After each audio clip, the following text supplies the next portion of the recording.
अस्सलाम वालेकुम। बोल न्यूज हेडक्वार्टर्स में खुशामदीद। मैं हूं मोहम्मद कामरान। मैं हूं शाइस्ता शहजाद और मैं हूं आमना अकरम। हेडलाइंस आपने जानी, बुलेटिन में बात होगी। आगाज में खबर है, भारत मकबूजा कश्मीर में जुल्म ढा रहा है। RSS की हिंदुत्वा जहनियत हिंदुस्तान में अकलियतों पर मजालिम, इलाकाई अमन इस्तेहकाम के लिए खतरा है। वजीर आजम ने खबरदार कर दिया, कहा भारत में तेजी से फैलती अस्करियत पसंदी इलाकाई अमन इस्तेहकाम को नुकसान पहुंचा रही है। वजीर आजम इमरान खान की चीनी सदर शी जिनपिंग से मुलाकात का एलामिया भी जारी कर दिया गया।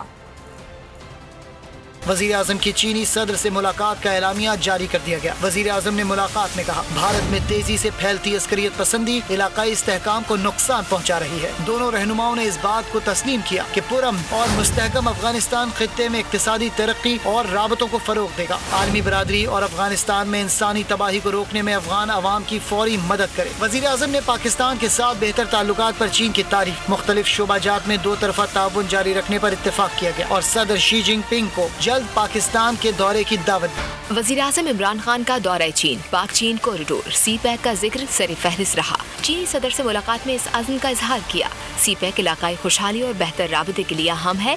पाकिस्तान और चीन ने CPEC ज्वाइंट कॉर्पोरेशन कमेटी को तिजारत, इंफ्रास्ट्रक्चर और सनती तरक्की का टास्क सौंप दिया। गवादर में कम कार्बन सर्कुलर इंडस्ट्री जोन बनाने का भी फैसला। CPEC की अफगानिस्तान तक तोसी के लिए बातचीत करने को भी तैयार। चीनी सदर ने अफगानिस्तान में क़याम अमन के लिए पाकिस्तानी काविशों की तारीफ की।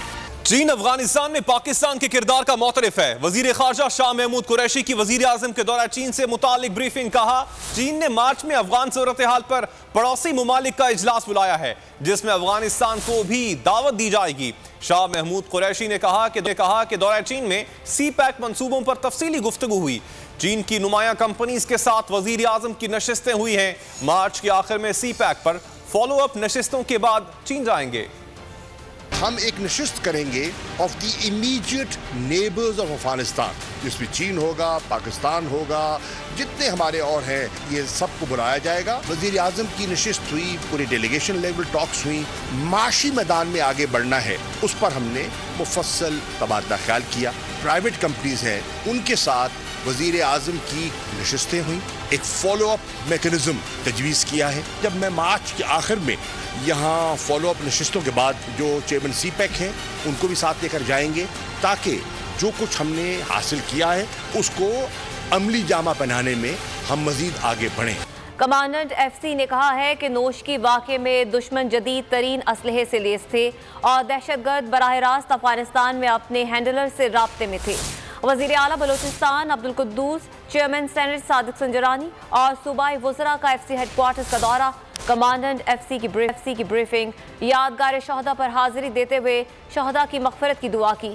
वफ़द ने वतन के तहफ़्फ़ुज़ के लिए दहशत गर्दों का दलेरी से मुकाबला करने और शहादत का रुतबा हासिल करने वाले सिक्योरिटी अहलकारों को खिराज अक़ीदत पेश किया। वज़ीर आला बलोचिस्तान अब्दुल कुद्दूस बिजिंजो, चेयरमैन सेनेट सादिक संजरानी और सूबाई वज़रा का FC हेडक्वार्टर्स का दौरा। इस मौके पर कमांडेंट FC की ब्रीफिंग हुई। बताया गया कि नोशकी वाक़े में दुश्मन जदीद तरीन असलहे से लैस था और दहशत गर्द बराह रास्त अफगानिस्तान में अपने हैंडलर से राब्ते में थे। वज़ीर आला बलोचिस्तान और चेयरमैन सेनेट का कहना था कि हम अपनी सिक्योरिटी फोर्सेज के साथ खड़े हैं। हमारी बहादुर सिक्योरिटी फोर्स के होते हुए दुश्मन हमें नुकसान नहीं पहुँचा सकता। जो पहले अटेम्प्ट करते हैं और जो आते हैं तो वो एडवांटेज उनको होता है, और जिस तरह वेपन और चीजें थे और जिस बहादुरी से आप लोगों ने लड़ा, हमें हमारा पूरे पाकिस्तान का सर आप लोगों ने ऊंचा किया। वज़ीर आला, चेयरमैन सेनेट और सूबाई वज़रा ने FC को कामयाब कार्रवाई पर मुबारकबाद पेश की। वफ़द ने यादगार शोहदा पर हाजिरी देते हुए शहीद फौजी अफसरान और एहलकारों की मग़फ़िरत की दुआ की। बिलावल की गलत फहमी है कि वो लॉन्ग मार्च कर सकते हैं। लॉन्ग तो क्या, वो शॉर्ट मार्च भी नहीं कर सकते। विफाकी वज़ीर फवाद चौधरी का बिलावल को जवाब। कहा, इन्होंने 13वीं बार लॉन्ग मार्च की कॉल दी। शहबाज शरीफ के घर जाकर बिलावल ने सरेंडर डॉक्यूमेंट साइन किए।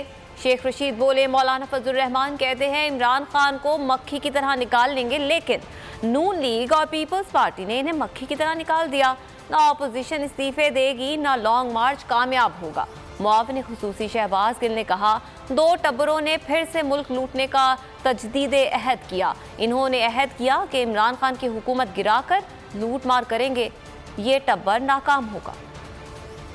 आज बिलावल भुट्टो कह रहे हैं कि वो लॉन्ग मार्च शुरू करेंगे। आपकी गलतफहमी है कि आप लॉन्ग मार्च जो है वो कर सकते हैं, शॉर्ट मार्च भी नहीं कर सकते। फजलुर रहमान साहब ने कहा कि इमरान खान को मक्खी की तरह निकाल देंगे। फजलुर रहमान साहब, कल आपको उन्होंने मक्खी की तरह निकाला है। पहले ये इस्तीफे दे रहे थे, इस्तीफों से भागे। तो ये दो टब्बर जो थे, दो खानवादे जो थे, उन्होंने कल दोबारा तजदीदे अहद किया है कि दोबारा रल के लुटमार करेंगे इमरान खान की हुकूमत को गिरा के किसी तरीके से। मुल्क को मसाइल से निकालने का हल अवाम के पास जाने और शफाफ इलेक्शन में है, लेकिन जब भी इलेक्शन की बात आती है सदारती निजाम का शोशा छोड़ दिया जाता है। नून लीग के सीनियर रहनुमा शाहिद खाकान अब्बासी की तनकीद, कहा गैर आईनी मुदाखलत होगी तो मुल्क आगे नहीं बढ़ सकता।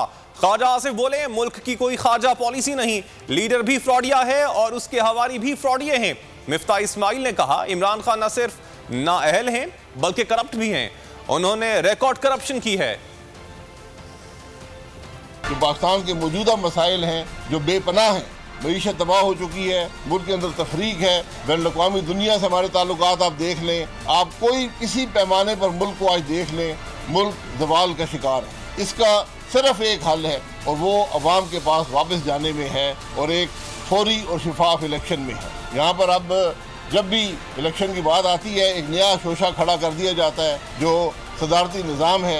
ये सदारती निज़ाम ना पाकिस्तान में पहले चला है ना आज चला है। गैस जो है ये सिंध के अंदर पैदा होती है, आइन के अंदर उसका तहफ़्फ़ुज़ है और आइन के अंदर ये भी तहफ़्फ़ुज़ है कि जो जब तरमीम हुई थी 18वीं, उसमें जो गैस उस वक्त दूसरे सूबों को मिल रही थी वो मिलती रहेगी जब तक वो ख़त्म नहीं होती उन फील्ड के अंदर। लेकिन आज ये बदनसीबी है कि सबसे ज़्यादा लोड शेडिंग जो है उसका शिकार आज सिंध।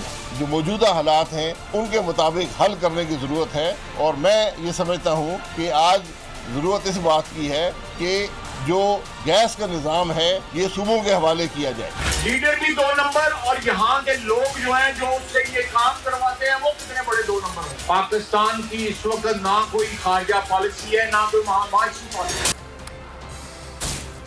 मौलाना फजलुर रहमान का ये बयान है कि मुल्क को मजबूत अवामी हुकूमत चाहिए। उनका ये भी कहना था कि सदारती निज़ाम की किसी भी तौर पर और कभी भी हिमायत नहीं की जाएगी। पार्लिमानी निज़ाम एक अवामी निज़ाम है। मौलाना फजलुर रहमान ने DI खान में तकरीब से खिताब किया, कहा शहबाज जरदारी मुलाकात से खिलाड़ी और अनाड़ी खौफजदा हैं।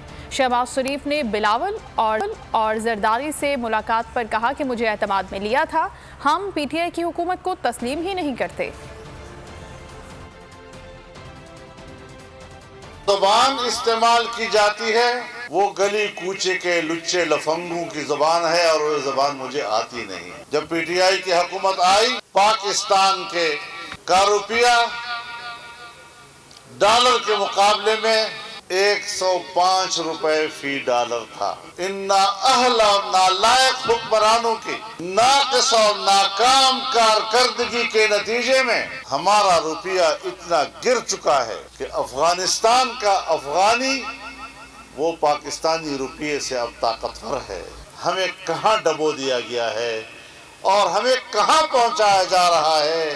धांधली से कामयाब कराए गए आपके नुमाइंदों ने आपके मुल्क को जहां पहुंचाया है, आप उनको वोट देकर ये बर्दाश्त करेंगे कि मुल्क की तबाही में आप भी हिस्सेदार हों। सब्सक्राइब करें और बेल दबाएं ताकि कोई खबर रह न जाए।